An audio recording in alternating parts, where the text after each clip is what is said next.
前年在他们当地做的保养，保养以后计时秒针不能归位，去调整了2次，后来发现这个手表经常进水汽，就没再戴。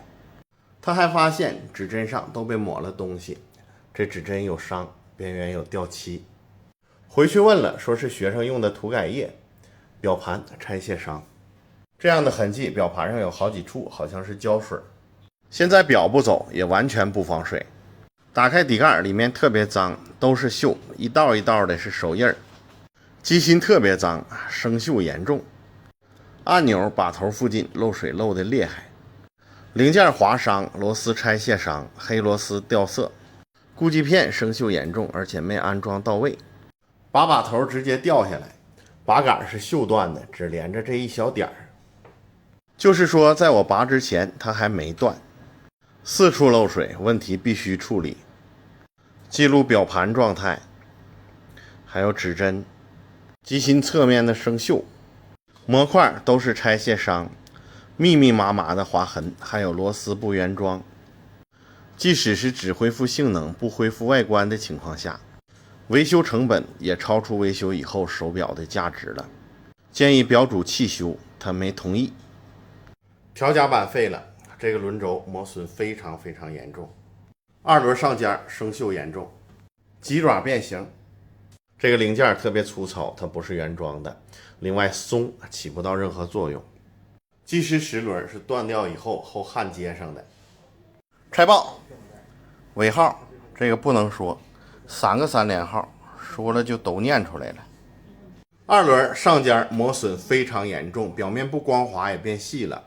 这是下尖，之前它们是一样的光滑程度。铆轮轻微磨损，不需要更换。擒纵轮上尖像是被砸了一下，有些歪。擒纵叉插瓦破损，但不在工作面，不影响使用。模块生锈太严重，不能完全去除。有一颗螺丝不原装，是日本表上的，但不影响使用。中心管发现一处损伤，这个套是我重新给它做的，没开缝，紧固作用跟原装的一样。每只手表维修前后我都这样详细视频记录跟大家分享，拍摄的都是细节、关键点、维修标准。就这样的表状态不好，修的时候老操心了，瞅着哪都不顺眼，有一些零件小变形得调，变形影不影响走时，影响到啥程度，有的时候很难判断，需要反复的拆，反复的测试，耗费时间，还容易出现翻修。一换零件还贼贵，尽量想办法想怎么样能省钱。这是换掉的配件。调夹板它是日内瓦条纹的，我省钱给换的是鱼鳞纹，一样用。螺丝不看了，原本也都是伤。新的注油标准，摆轮轴圆一个圈，清澈透明，边缘整齐。擒纵轮每个齿尖都是微亮等量的油，比上次的维修标准高了好多个台阶。各个轮轴油碗底装满油，碗边没有多余的油污染，边缘整齐，都达到标准了，才能长久润滑稳定工作。弹簧杠杆之间的油膜，模块的注油标准也是跟新表出厂时都一样的，这些伤去不掉了，功能恢复出厂状态。